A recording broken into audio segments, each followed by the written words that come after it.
our fact will be about honey and Zeus. All right, so Zeus is the father of the gods, blah blah blah.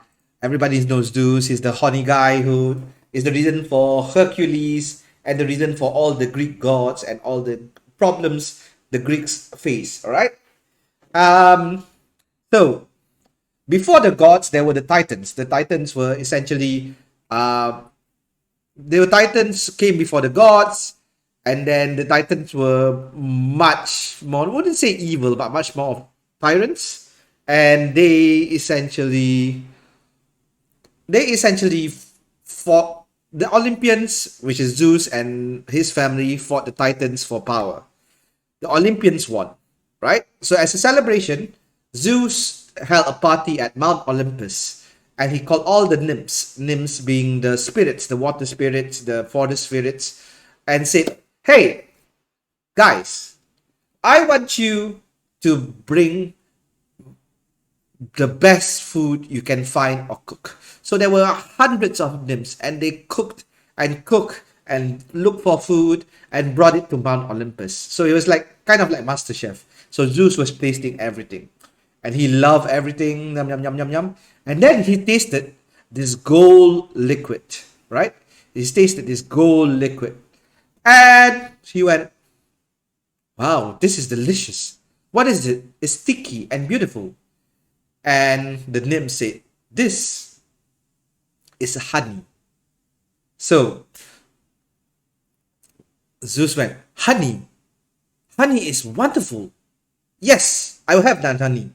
Because at that time, in real Greece, there wasn't much sugar.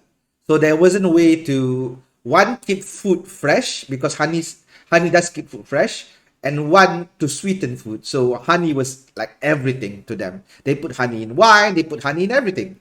So anyway, back to the story. Zeus goes, "Yes, I want this honey. I want you to keep on making this honey," to this nymph, right? And the nymph goes, "Okay, but because I won the competition, you have to give me one thing." Now you have to know one thing, right? The gods of Greece, if they were to actually grant a wish, be careful, because it's all sorry, it's always a bad idea. For example, they wanted, for example, Achilles. Achilles was one of the greatest warriors of all time. He, but his weakness was his heel. So when he died from an arrow to his heel, it was the most pain anybody has ever felt. Even women in childbirth could not feel that pain that Achilles felt. Anyway, so Zeus was like, "Fine, fine, fine." Because gods, they promise something, they have to grant it, but they're not happy about it.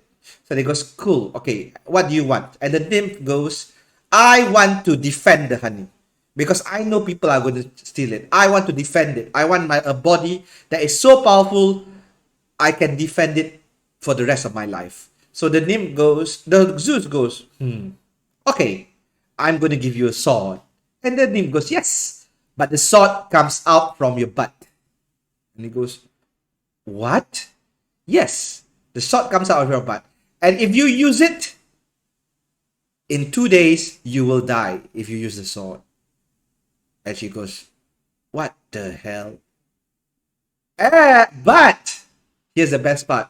Zeus wasn't nice, but he wasn't that cruel either. He goes, "However, I will give you thousands of families who are like you. You will be called the Bumblebee." So yes, that's the creation, the Bumblebee. And the fun fact is, the name of that nymph is Melissa. So the name Melissa has been around since the time of the Greek gods. So yeah, that's the fun fact of the day. The name Melissa. The first honeybee was named Melissa. That's why honeybees now, if they sting you, bumblebees, if they sting you, yeah, sure, they will die in a couple of days. But at least you'll never forget if they sting you. That's the story of the bumblebees. The wasp